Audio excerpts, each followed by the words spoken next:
Well, good evening, everyone.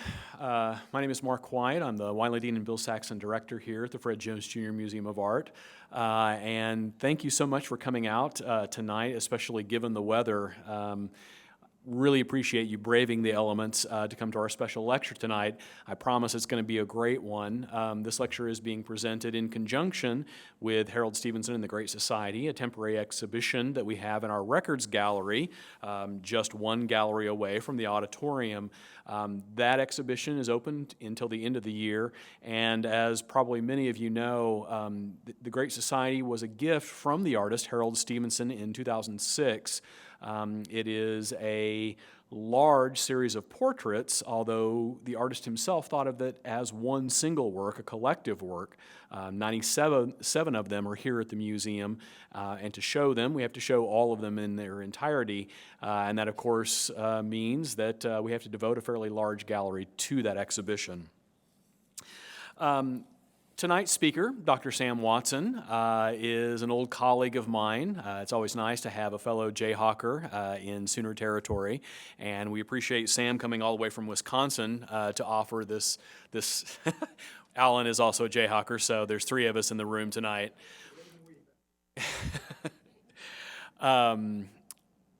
But no, it's nice to have Sam here from Wisconsin to talk about a topic that I think for those of us in this room is certainly an important one, Harold Stevenson. Dr. Sam Watson has been a full-time art history professor in the Midwest for 21 years.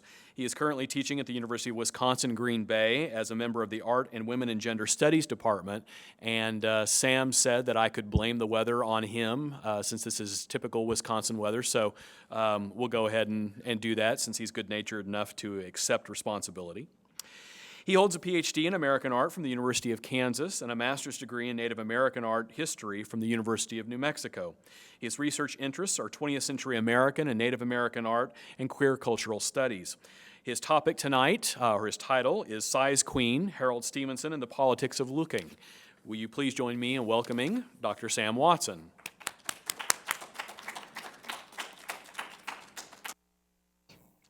Thanks again for coming out, and I do apologize for the weather. I feel personally responsible for it.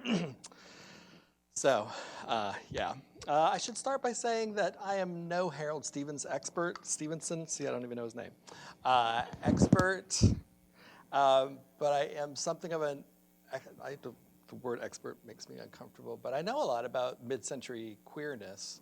Not that I was around then, but it was part of what I studied for my dissertation. I'm talking about Harold Stevenson tonight, but not a whole lot in a weird way. But it's all about him, but it's also kind of not. So I wanted to start with an epigraph of sorts by Essex Hemphill, which I guess you've been staring at now for 20 minutes or so. It's not enough to tell us that one was a brilliant poet, scientist, educator, or rebel. Whom did he love? It makes a difference. Essex Hemphill was an activist. He was a poet. He unfortunately died of AIDS in the mid-90s. But he's somebody that reminds us of the importance of thinking about love. And I found that to be a very relevant thing when looking at the art of Harold Stevenson in a weird way. It's not what I expected to find. I expected a lot of laughs when I titled this Size Queen. But instead, I found that there's this remarkable thing that Harold Stevenson was able to do, and he sort of dodged all of these minefields of being a gay man in the middle of the 20th century. And he did it with aplomb, and he did it with brassiness and exuberance that you simply just don't see in the art of other people from this time period. So I'm going to talk about some of that with this. I should thank Mark. I was going to thank him first thing, but then he talked about the weather instead. So thanks for bringing me out here, Mark. I don't know if Tanya Denton, are you in the room? She was a great help logistically, so I thank her as well. And just the whole campus. It's a great campus. It's a great collection. If you have not seen Mark's installation of the Great Society, I was just blown away by it this afternoon. I think it really gets at the heart of what that work of art is about, the way it's currently installed. So please, whoever was involved with that, I'm sure it wasn't just you hanging things, but just a remarkable job. Anyway, so I'm going to sort of read some of this and sort of talk some of this. This is kind of a weird thing. It's between like an academic presentation, and it's between teaching. So, I'll see if I can balance the two, and if I can't, just tell me to stop, and I'll switch. Can you hear me? Okay. Like I said, I think Essex Hemphill, his statement is simple, but it's one worth remembering because it promotes an identity-based politics based on love, which is pretty relevant for the thinking about the work of Harold Stevenson, because he was a man who really loved what he painted on the one hand, and I mean that in a funny way because he really loved men a lot, I think, but I also mean it in a deep, kind of more spiritual way that you can sense in a few of his works that I'll talk about. The New Adam, I think, is a remarkable testament to love, and The Great Society is remarkable for that same reason. So tonight I want to talk about what life was like for men who loved other men at mid-century. And I want to look at the ways that different groups of artists in and around New York negotiated this kind of fraught landscape of being gay at a time where it was very heavily criminalized for them. All of these artists are known to Harold Stevenson to greater or lesser degrees. One of the things about Harold Stevenson that emerged in my research, and those of you who knew him personally, you probably know this as well, is that he seemed to know everybody. He was gregarious. He seemed to have friends all over the world, and I made a little graph that's coming up, and he was in the center of things. A diagram, not a graph, but anyway, I'm kind of proud of it. So one way I wanted to highlight Harold Stevenson is to talk about these other artists, but in particular, I want to talk about him within the context of Andy Warhol. Here's our old dandy Andy right here, and there's an early photograph of Harold Stevenson once they have both arrived in New York in 1949. Warhol is the artist most frequently mentioned in the small bit of literature that exists on Stevenson, and theirs was like a friendship that lasted from 1949 until Warhol's death in 1987. I do the little air quote thing because I'm not sure about the extent of the friendship. I was talking a little bit with Mark about this earlier. Certainly Harold Stevenson throughout his life was asked about Andy Warhol almost repetitively. If you read interviews, it's always about Warhol. And he certainly must have gotten tired of talking about Andy Warhol because people often use it to justify Harold Stevenson, right? You're important because you gave Andy Warhol his first show, so this must be, mean you're a significant being. And I think that's sort of minimizes the importance of Stevenson, obviously. In 2002, Stevenson described Warhol in this way, quote, "Andy was ambitious white trash, a coal miner's daughter, but still my dearest friend." And I love that because, I'm from the South. I grew up in Virginia, and I know how Southerners can just say the worst things about you and then say, but I love you to death, and I say this because I'm your best friend. And, you kind of believe them, too, even when they say these things. So I think it was a fraught relationship. I think it's a relationship that's worth a lot further exploration that I would like to think more about. The two first met in New York in 1949. Warhol's arrival had preceded that of Stevenson by just a couple of months. Here's an old photograph of the Idabel, Oklahoma train station, and then a photograph of New York City in 1949. They had come to New York to pursue their dreams of becoming successful artists. Both were young gay men who seemed to accept their sexuality and were as out as the law and society would allow them to be at the time. It's important to keep in mind, though, while these young men were leaving smaller cities to go to one of the biggest, New York City was not a welcoming place for gay men. Instead, it was a city shaped by paranoia and anxiety. So the fact, first of all, it's It's worth stopping just to think that these two remarkable young men, they're looking so natty, were so self-possessed that in this age where it was just considered to be, you were a deviant, to be a homosexual, they understood who they were, and they were not ashamed of it. I think Stevenson was less ashamed of it than Warhol was, but they found each other in New York in this year that they both arrived, and their sort of destinies were kind of wed from that point on, even if they were frenemies or whatever they ended up being. In the late 1940s, a largely unfounded fear gripped the entire nation that its children were being preyed upon by sexual deviants who were abducting, raping, and murdering children in record numbers. In explicit and implicit ways, accounts of these crimes often linked these sexual predators with homosexuals, so that in the public's mind, all gay men were considered to be dangerous perverts who posed a dual threat to the nation's children. They either sought out children to fill their ranks, converting them into the next generation of homosexuals, since it was reasoned they couldn't conceive children of their own, so they're out recruiting. Or they simply sought to satiate their unholy sexual desires by preying on children who they raped and then killed. The national press fixated on sex crimes perpetrated against children, and lurid coverage was given to isolated incidents of brutal rapes and murders, which helped to foster a nationwide hysteria that likened homosexuals to psychopaths, sadists, murderers, and child molesters. And yes, all those things do get strung together in one newspaper article. By the early 1960s, such repeated and sensationalistic coverage helped to ensure that the nation was gripped in what has been called, quote, a mass media-induced sex crimes panic, end quote. At its worst, this hysteria resulted in the passage of sexual psychopath laws in several states, including Iowa, where I lived to research part of this, which allowed for the unprovoked roundup of gay men who could then be committed to state mental institutions without being charged with any crime other than their homosexuality.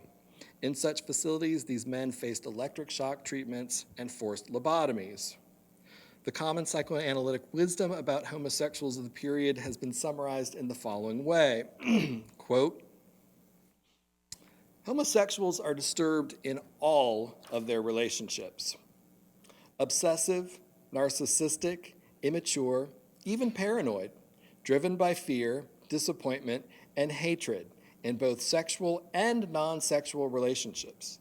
Homosexuals are defective in many areas of life, incapable of mature relationships, fixated at an infantile moment of disappointment and abandonment and rage, relentlessly acting out subconscious conflicts in futile, narcissistic, shallow, and short-lived relationships. See, that's a lot packed into that one, brief paragraph there. The public scare of the 1950s was one that successfully mobilized the country to be vigilant against sexual deviance. Although heterosexuals, of course, committed most of these crimes, gay men were nonetheless a frequent scapegoat in the press, where they were portrayed as these monsters we just talked about. Sociologists and psychologists of the era colluded by deeming homosexuals particularly drawn to children. Increasingly throughout the 50s, American citizens were taught that homosexuality was a mental disorder that threatened both individual fulfillment and healthy social development. Thus, homosexuality was not only a disease of the individual, but a blight on society as a whole. Homosexuality, like communism, was deemed un-American, and the two often went hand in hand in rhetoric of the day. In fact, the so-called Lavender Scare of the 1950s refers to this very association of homosexuality with communism. And in fact, more people ended up getting ousted from their jobs, losing the lives that they had thanks to this Lavender Scare than ever got lives disrupted by being called a communist during the Red Scare. In 1953, President Eisenhower signed Executive Order number 10450, which barred homosexuals from working for the federal government. Approximately 5,000 men and women lost their jobs in this purge, including those in the military and federal contractors. It wasn't until Bill Clinton in 1995 instituted Don't Ask, Don't Tell that the final piece of that executive order was put to rest by our federal government, so it has a very long-lasting effect, obviously, on the life of this nation. At the time, it was common practice for local newspapers to print the names of those who had been fired as a warning to unsuspecting neighbors and co-workers, so that these mostly closeted men and women lost not only their jobs, but also had their lives ruined in the process.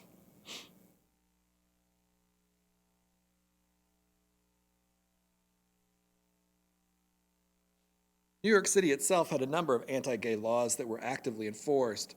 Laws against, quote, degenerate, disorderly conduct, end quote, meant that anyone perceived as a homosexual through dress, hairstyle, behavior, or even conversation topic could be brought into a police station for questioning and potentially charged with crime. In 1955, it was revealed that the New York City Police Department and the District Attorney's Office had been involved in illegally wiretapping about 1,000 phone lines in the city, which had resulted in over 400 arrests on, quote, morals charges, which was a phrase commonly used to describe suspected homosexuality. Throughout the 1950s and 1960s, it was a crime in New York City to serve alcohol to homosexuals in public restaurants and bars. Both the customer as well as the bartender or server could be arrested, thus pitting citizen against citizen and forcing workers into the roles of sexual identity detectors, basically trying to determine which of their customers might land them in jail for getting a cocktail. At the same time, so-called masquerade laws were used to arrest anybody not dressed in what was considered gender-conforming clothing of the time. Raids of suspected gay gathering places were common, and by the time of the 1969 Stonewall Uprising, two images that you see here, these raids had been going on for more than 2 decades at this point. It was, literally the breaking point in 1969.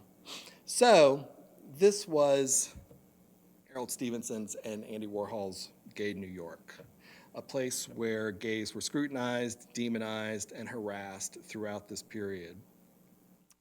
And it's worth, I think, particularly in the case of Harold Stevenson, coming from the middle of the country, coming from this tiny town, coming to this great big bright light, big city situation, you think that your life is going to change so much, and you think about the positives that will happen. And it must have been a shock for Harold Stevenson, who never really warmed up to New York City, to face all of this discrimination, to leave this position that he had, which was rather privileged in Idabel, to go to a place and to have to watch his privilege kind of vanish. It'd be interesting to have known what he thought about that, and how he negotiated it. He ultimately negotiated it by leaving New York and never feeling comfortable there. He writes about that, but he never is specific about the reasons for his lack of enthusiasm for this place. Despite Stevenson's less than positive experience in New York, there were a number of artists who came to New York because it was the center of the art world, obviously, at the time. And there were all of these queer art circles that I have sort of diagrammed out here in this way. Now, I should say these are queer male circles, and almost entirely white circles. A couple of queers of color I added in there because he knew them personally, but it was not as if they formed a club that they went to after hours, the Queers of Color Club. So I kind of gave them little, things I made up off the top of my head. I want to start here at the top, and then, we'll just follow our George Nelson clock all the way around. Harold Stevenson, he is here in the center because he connects them all through his, bon vivant kind of abilities. I've put 1949 here into 1965, sort of an arbitrary date. Like I said, he did not stay in New York. He established a base there in 1949, but as early as 1952, he was leaving. He came back to Oklahoma frequently. He took a job in Texas. He went to Mexico. He came back. He went to Paris. He traveled quite a bit. In 1959, he left New York and the States for an extended stay in Paris, which he did consider a home. It was this place that he wrote about feeling a love not akin to Ida Bell, but a place that he felt comfortable in a way that he never felt in New York. So he was on the move, but he always went back to New York. New York was the place that held the keys to artistic fame and fortune, and he was always chasing that as well, to a degree. Not like Andy Warhol, but to a degree he was. So, one of the things about this and about these queer communities is that they overlapped. I tried to make it so they all overlap, but that got real messy real fast. They all knew each other for the most part, or they knew people who did. But it bridged this older generation of queer artists who made a name for themselves in the 1930s, in the early 1940s, and who continued to live and to practice their work. It encompassed closeted artists. And I'll just go through them looking at works of art from each of them. These are their initials. So George Platt Lynes, one of the most recognizable photographers working in the 1940s now. He was a fashion photographer, but in the late 1930s and early 1940s, he started to move his photography into more of a fine art direction, and was particularly considered a surrealist in a certain fashion. He made a number of images of gods, Greek gods primarily. This is the birth of Dionysus. So you've got this great little Dionysus popping out of Daddy Zeus's thigh there. He went to California. He had some successes in California, but then he came back to New York, where he died in 1955. But his last 5 years, he started going further and further towards trying to depict gay male intimacy, to be upfront with his desires, to depict these sort of beautifully composed images that express a world that he had never seen visualized, really. He's creating this language for gay love, for gay desire in his works as he's going along. These images, the ones from the 50s, were not well known. These are things he showed his friends. These are things that did not circulate, because circulation could lead to arrest and could lead to problems for any photographer or any artist of this ilk. So there is the public face of the artist, and then there's the private face. And that's something that, queer people are so used to negotiating that difference. And you see it artistically in George Platt Lyne. Paul Cadmus, kind of the uber gay of American art. Every gay book, I think, in the 1990s had a Paul Cadmus on its cover. His work was created for public consumption, and because it was created for public consumption, there are codes that he's kind of worked into his works. So this is the Fleet's Inn, and it's depicting this memorable event where the Navy comes into port in Manhattan, and everybody has a good time. There are men and women carousing here, but you also see male intimacy. Over here, you see very tight trousers. Here, another instance of male drunkenness and relaxation. And over here, this gay man, identified by his red tie. If you understand the codes of visibility in gay culture at the time, you recognize him, and his kind of blonde, coiffed hair is also a certain type of stereotype at the moment. Over here, you've got an excuse to depict the nude male body, this gilding the acrobats image here, where you've got these acrobats who are painting their bodies in gold. It allows Cadmus an opportunity to explore the male body, yet at the same time keep it distant from any kind of sexual innuendo or the like. Not that there isn't a little bit of sexual innuendo in there, but it's safely at a distance. Jared French, who was the lover of Paul Cadmus, couched his fascination with the male nude in these strange, enigmatic paintings throughout the 40s and into the 1950s, images that evoke classical mythology and that sort of strike to the heart of what was considered magic realism, a term that that a number of artists in the late 40s and early 50s kind of got grouped into. They were creating these surrealist-inspired works, and magic realism was kind of an American branch of surrealism to a degree.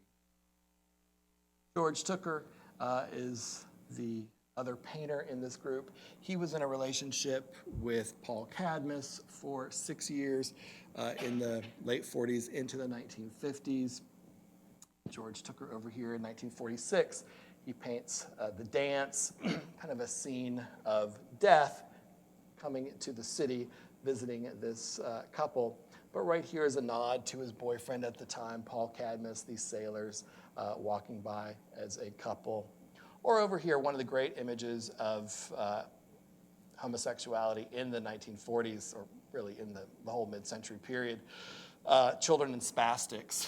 It's this image where these three gay men are being confronted by this group of violent, frightening children, all dressed in black, with hoods and with pots over their head, and this particularly creepy little kid looking at the viewer, invoking us so that we kind of identify with this group.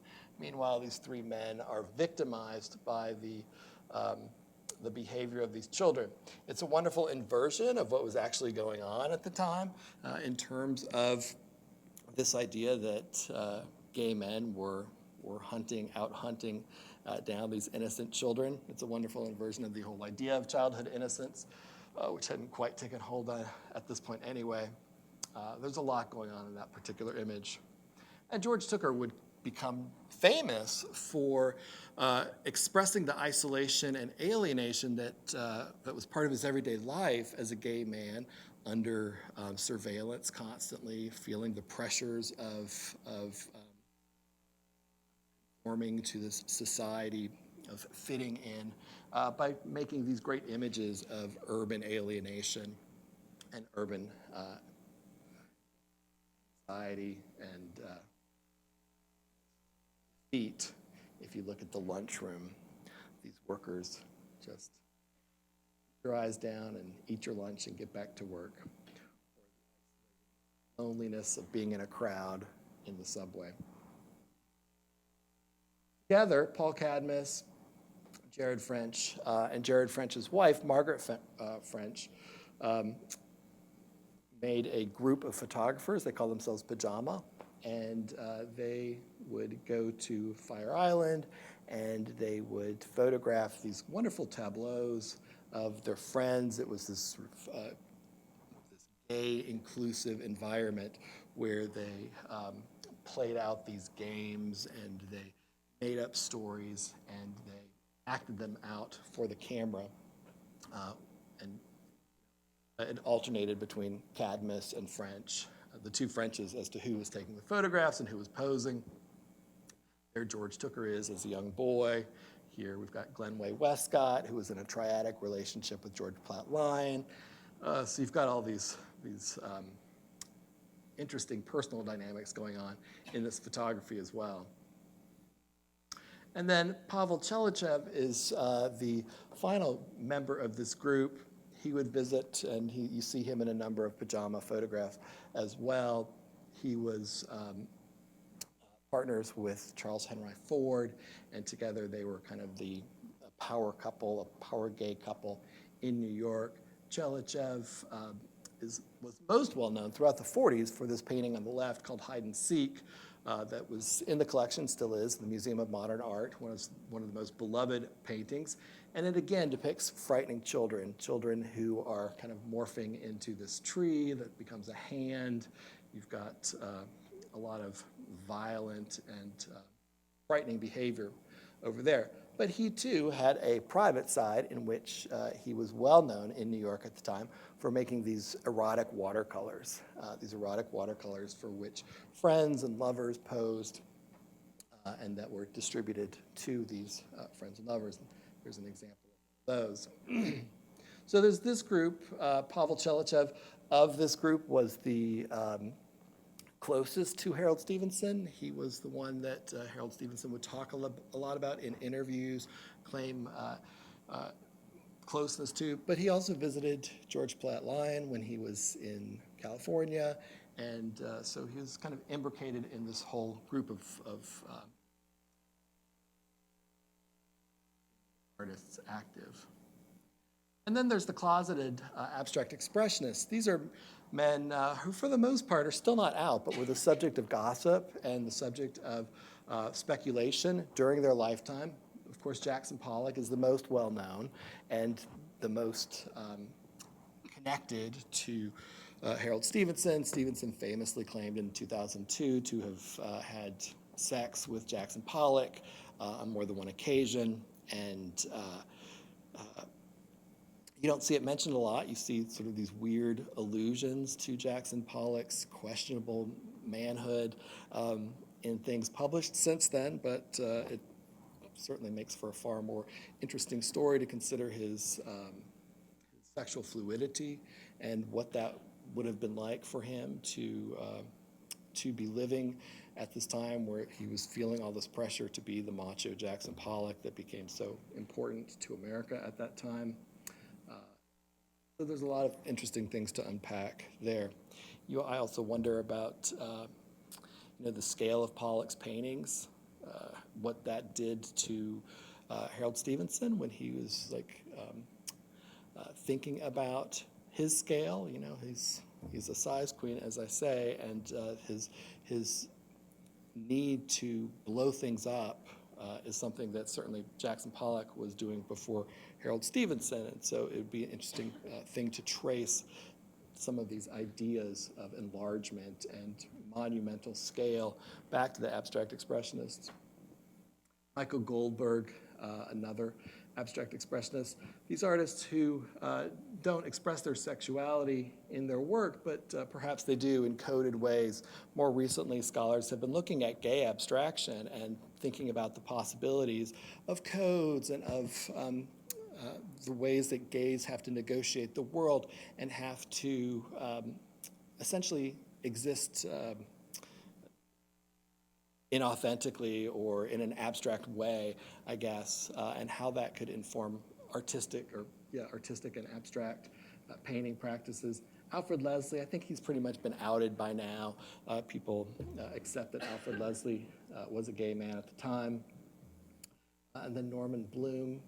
The reason it's important, again, to talk about these, I think, is that part of the legacy of abstract expressionism was this viro machismo kind of thing that really denigrated the work of women, that they wouldn't allow women in their discussion group. They wouldn't allow known homosexuals in their discussion group. They wouldn't allow non-white people in their discussion group.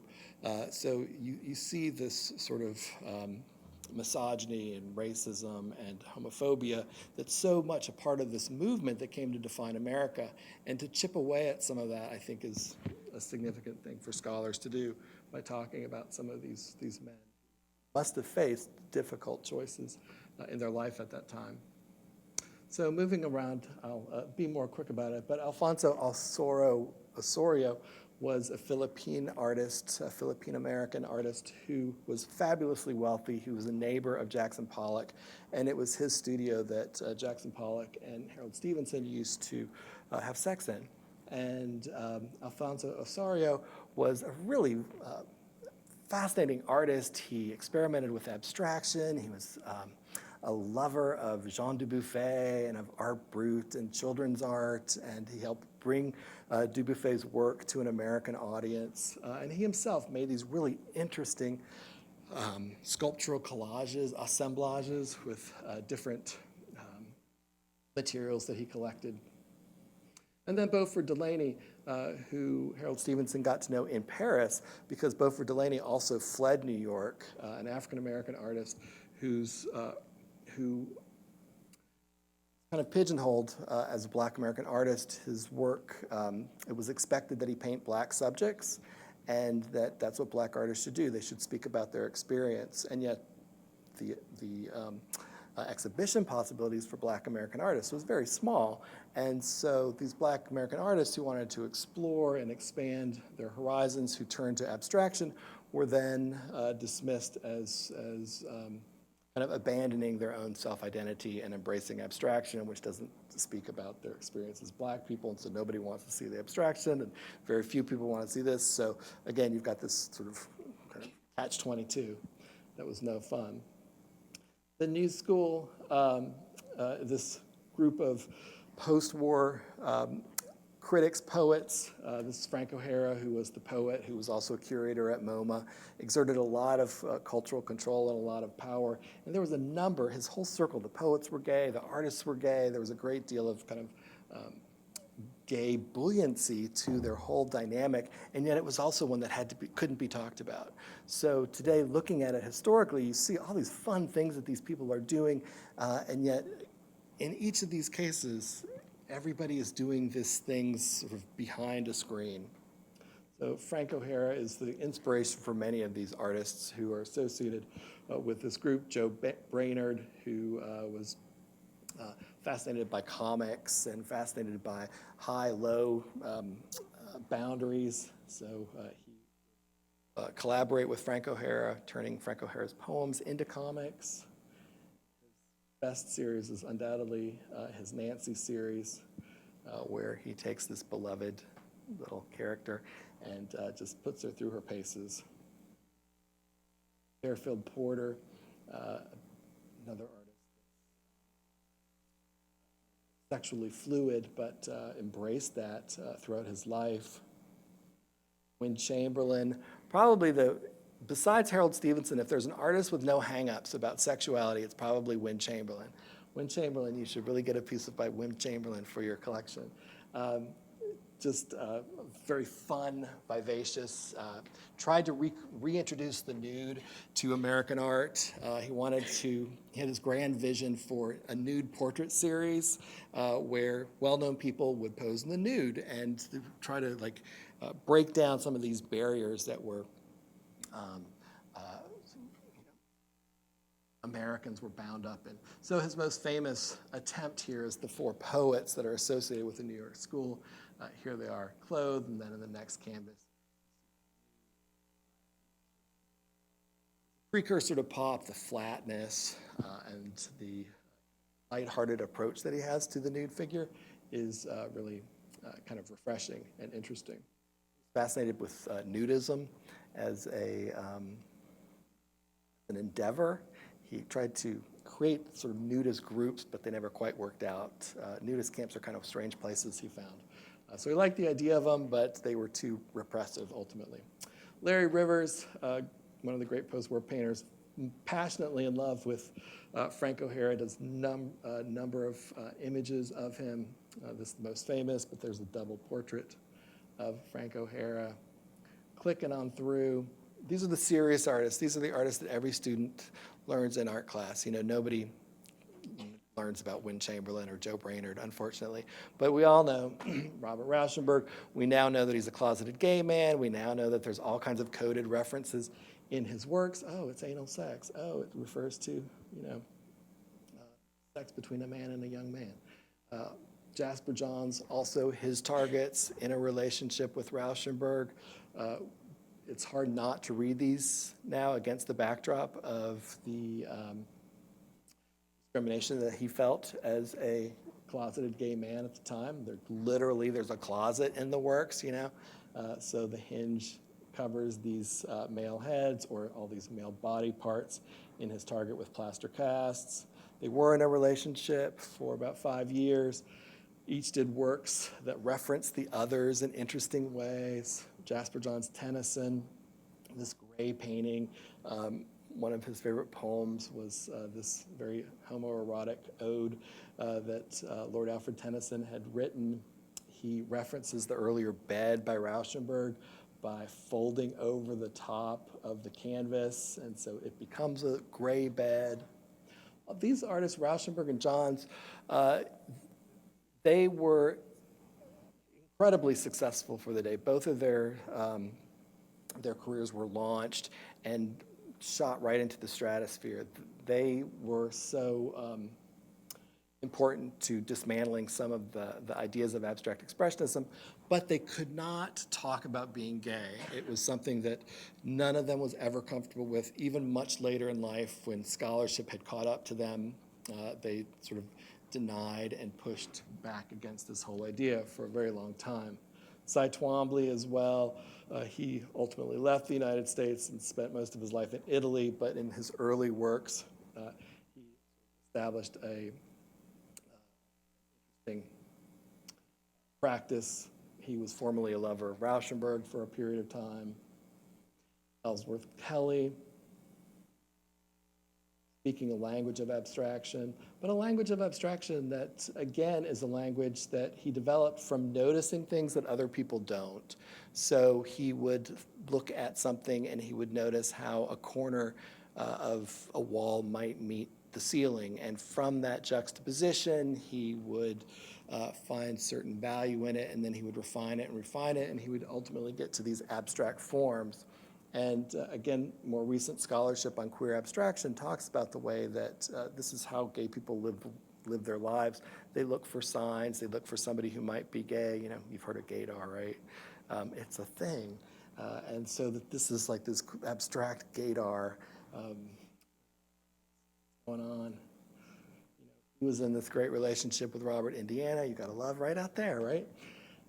Bradford Collins, who's a scholar on pop art, has now outed this whole love thing that Robert Indiana originally conceived of this as a different word, starts with an F and ends with a K, and it was about the breakup of his relationship with Ellsworth Kelly over abstraction and whether letters were abstract or not. And Ellsworth Kelly was like, no, I'm a purist.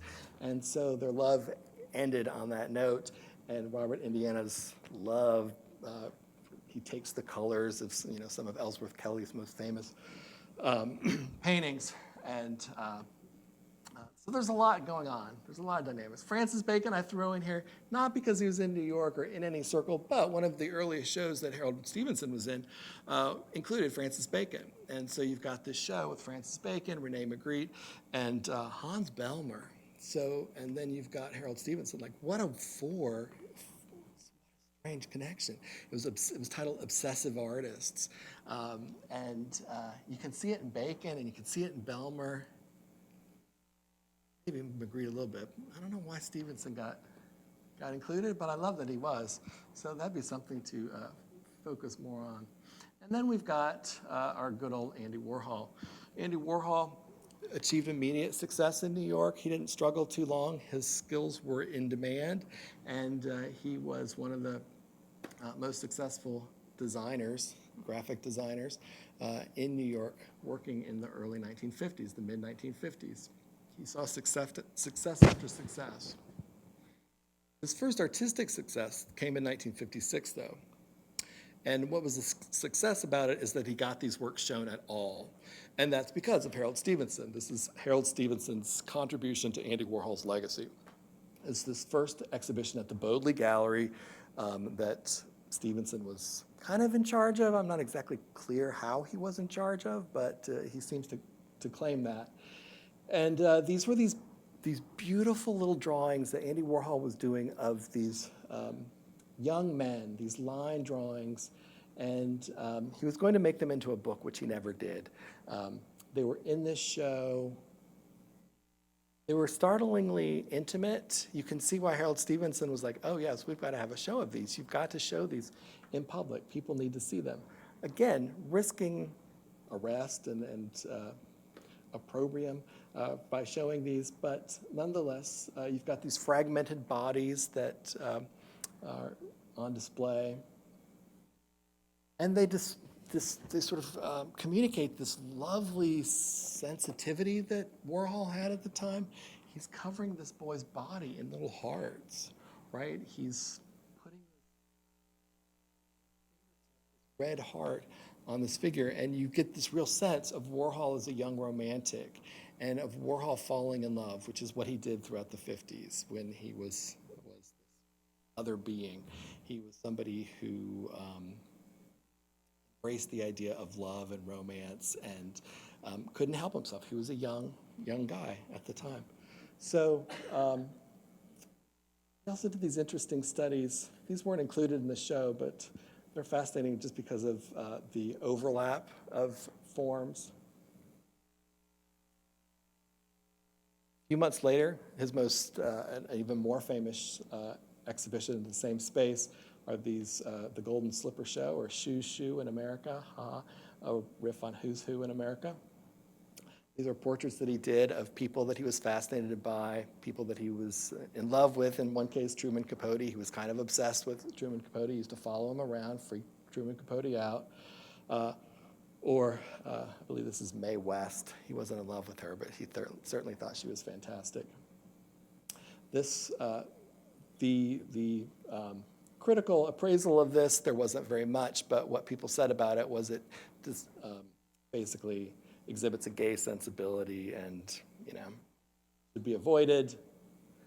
Life magazine picked up on this show, and he had a little two-page spread in Life magazine because these were so unique and so interesting. So this caused some sort of notice, but then that notice was never picked up. He continued to work with his drawings of young male body parts. For a while, he gilded these body parts in interesting ways, but he wasn't able to get other shows and other venues displaying these overtly homoerotic themes. And what happened is Andy Warhol changed from this kind of sweet young guy into Andy Warhol that became famous in the 1960s. This Andy Warhol who was no longer sensitive, who had been desensitized to life as a gay male, as somebody who loves. He affected this turnaround that's been talked about so much in the literature on Warhol that I feel bad even repeating it, but I will, simply because if you don't know, the scenario, which is kind of like the primal scene for Warhol, is that he's asking this friend of his why Rauschenberg and Johns just won't give him the time of day. Like, why don't they like me? Like, I'm gay, I'm talented, they're gay, they're talented, we should be buddies and stuff. And this guy says, you're too gay. You're too swish. It makes them uncomfortable. They're creating this whole post-war gay aesthetic, but they're not as gay as you. They wear three-piece suits, and you are just this, flouncy kind of fairy. And he didn't know what to do with that. This is what he recalls. He says, there was nothing I could say to it. It was all too true. But I decided I just wasn't going to care, because those were all things that I didn't want to change anyway, that I didn't think I could change. But in fact, he did change. He changed a lot. He went from being this overly feminine character to being somebody who was just bizarre. So there are two theories about what he did. There's this one theory that he kind of ended himself after he'd been out for so long. He just stopped expressing himself in the ways that he did. He stopped being so swish. And there's another scholarly opinion that he just brought it. He became swishier than ever, but in his swish, he became freaky. And he embodied people's fears. He embodied this kind of outlaw. He didn't care what people thought. He didn't respond to questions directly. He became his own image of an outcast.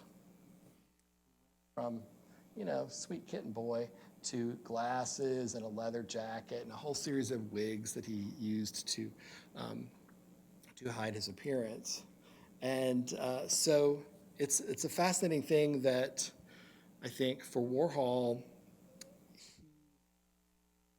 he gave up in a way. He gave up this innocence. He gave up this identity in order to chase this. He became like a mechanical reproduction like his art did in 1962. When he became Warhol, he'd already crafted that new hard persona who didn't care what you thought, who was just going to be this product. Harold Stevenson went in the other direction, though. Harold Stevenson didn't let all of this, the weight of all these things, crush him or change him. He was exuberantly gay, like I mentioned earlier, and as some of you may have known. And his work, some pieces from the 1950s here, transformed when he left New York. He left New York, he went to Paris in 1955, like I said, but he formed this really close relationship with Iris Clert, who was the gallery person to know in Paris. She was associated with the avant-garde. She was associated with the New Realist group, Yves Klein and Armand and all these interesting artists. And something about that relationship helped to spark in Harold Stevenson this kind of unbridled output when he found the male body. And he embraced that was within him. He embraced this kind of, this is an early nude from the late 1950s. We've got this sort of soft form. It's not this hard masculinity that Harold Stevenson kind of connects with, but instead this very intimate, soft, fuzzy effect. They're huge images. The Eyes of Lightning Billy, one of the most well-known of his works. It was included in the 1962 New Realist show in the Sidney Janis Gallery, which is kind of the start of pop art. But it wasn't pop at all. It was very much outside of that idiom. And so its inclusion in that show has always kind of been a mystery to me.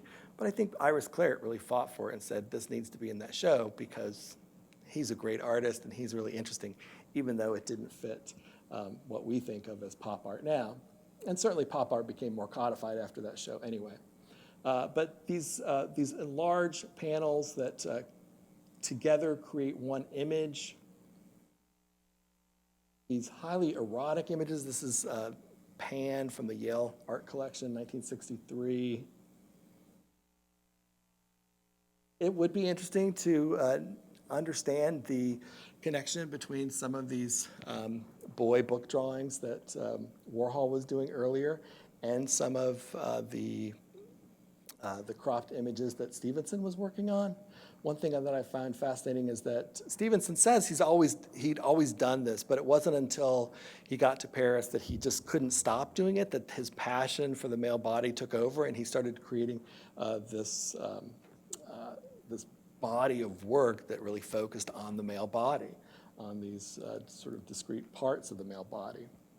So, by the time he's there, he's working in like 59, 60. This is 4 years after this early Warhol show. So I don't know. You've got his Finger of God from 1962, using gilding, hearkening back to this Warhol relationship. Torso, also from 1960, like everything's from 1962 with Harold Stevenson. I don't know if people just say, oh, let's just call it 1962, or if he really was that productive, but he did a lot. But this is a great, interesting image. It's in a private collection, this funky oval, where you've got this guy's butt cheek right here, right? The butt crack.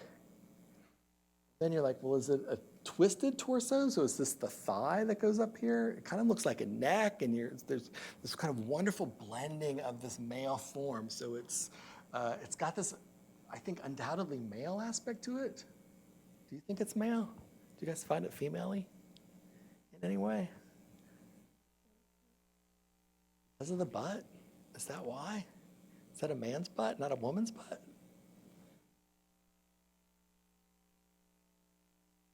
Right, well, yeah, there's that. So anyway, and then I also think about some of these superimposed images that Warhol was doing, and what is the visual or conceptual connection there?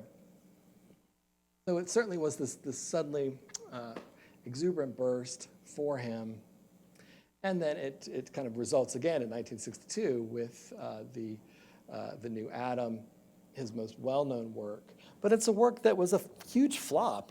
Today it stands as testimony to the importance of art history, I guess, because it was just something that didn't get shown where it was supposed to be shown at the Guggenheim. So that was a flop.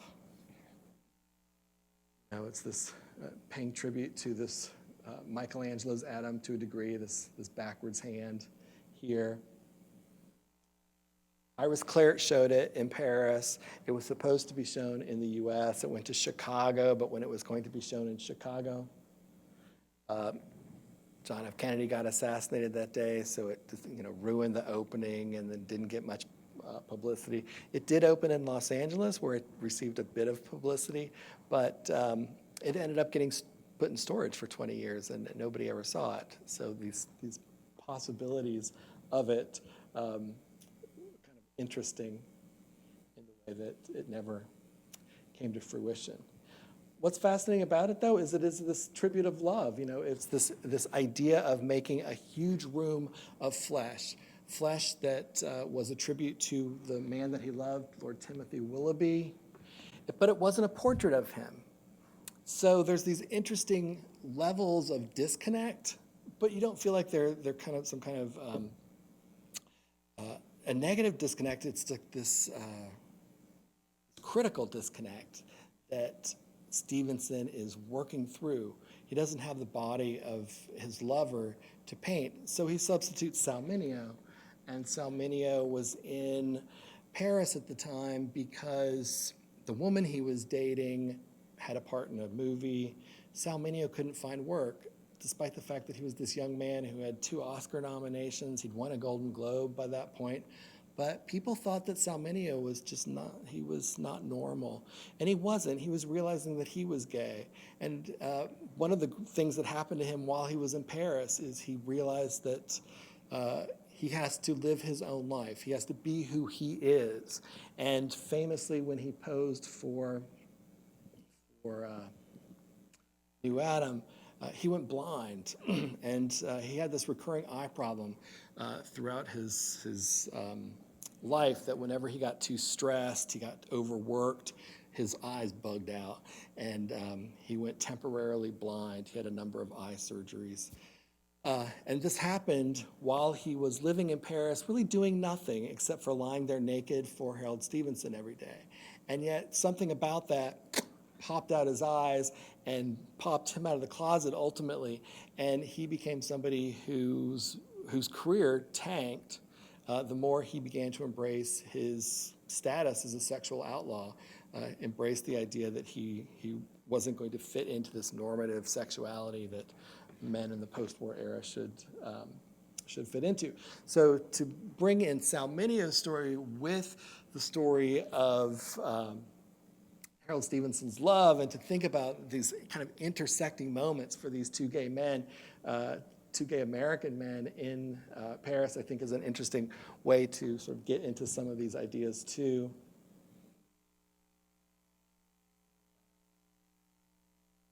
Also, this idea of this, I think it's fascinating. You really get a sense of the soft femininity in the New Adam. You don't have like a Tom of Finland aesthetic, if you know who Tom Finland is, this hard, muscular, kind of macho, kind of over-the-top macho thing. You've got this just nice, soft body. And, you can just stand in front of a panel and just, be like, you don't feel this overwhelming maleness to it. It's just skin. And, ideally he wanted this to be in a room that wrapped around all 4 walls, so you were enveloped in flesh. And that's what, that's what you have. Penis is, not that memorable, and he splits it in 2. One of the interesting things about these panels is there's these 8-foot panels, it's 39 feet long, but then he splits the penis. And so these are two panels that do that. So that's cracking, doesn't it? So it didn't live on as an important work of art for him, but ultimately it did. In 1999, Art in America did this feature on it in April of that year, and then 6 years later, it made the cover of this book about male desire, the homoerotic in American art. And now it lives at the Guggenheim, where it should have been in 1962 when it was cut from the show. 1965, Harold Stevenson comes back to Oklahoma. He's never literally left it. He always considered it home. It was always his address. But he had this idea that he wanted to recenter himself, essentially. And he was getting a stipend from his gallery, and they said, "Where do you want to go? We'll pay you to make work because we can sell it." And he's like, "I want to go to Idabel, Oklahoma, and I want to paint the Great Society because I have this great love for my hometown. It shaped me. It made me who I am. It's this place that he could never quite leave." And so he did. He set about painting these portraits, again, that are so beautifully installed outside. I think that in all my relations I've had with human beings, there has been love. Again, I considered that from an early age a natural situation. As I was loved very much, it seemed the most natural thing in the world for me to love in return. And so this return to his homeland, which to outsiders would think is a terrible place to be a gay man. Idabel, Oklahoma, what are you going to do? Well, it turns out you're going to do a lot. And to have this sense of belonging in a place that many would consider to be a place that would be stifling and that would be crippling for many people, turned out not to be the case for him. And if you just go back to Andy Warhol again and you kind of consider how after the Great Society, after Stevenson's examination of this community, this ideal community, again, building on Johnson's idea of a society of equality and a society of community members who look after one another. And you compare it with the portraits of Warhol that he does, the Warhol portraits that he does in the 1970s.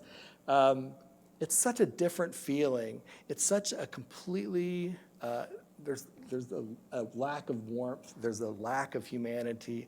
There's such a distance, again, between the subject of Warhol's portraiture and the love that is so apparent in the portraiture of Harold Stevenson in his great project of the Great Society.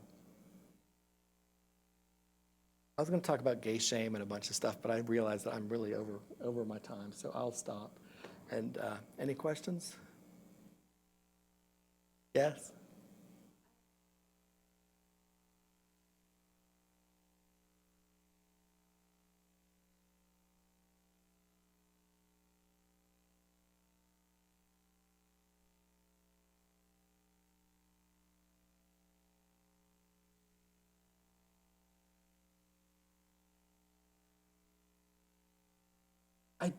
So Cadmus and Tooker, they were avid fans of the Renaissance. So they studied it, especially early Renaissance stuff. They couldn't get enough of it. They painted tempera on wood. That's what their medium of choice was. They were bringing that back in the face of European abstraction.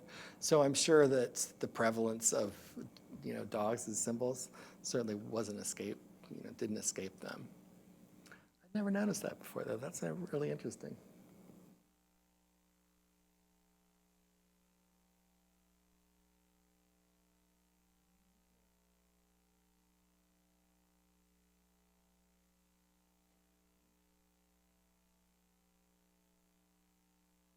Yes. There has not, although one is in the works. Diane Jordan is working on a biography. I don't really know this person, but I know that she's working on one because I follow her Instagram account, and she posts a lot. So she's uncovering some great stuff from what I can tell via Instagram, but I can't. I think she's in Idabel. Yeah.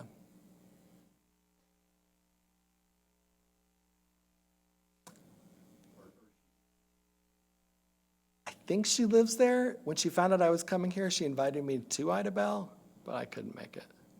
So I'm assuming she lives there.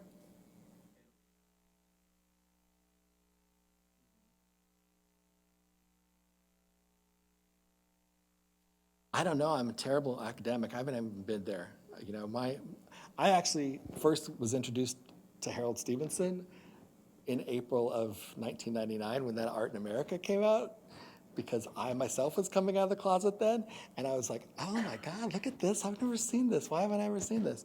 So, you know, I've kind of had this weird, like, life story connection to Harold Stevenson, but I've never met him, and I've never been to Ida Bell. Right. Yeah, he always said that. And he always had the address. If you needed to reach him in Ida Bell.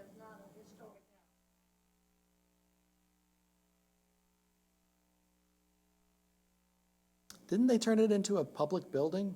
No.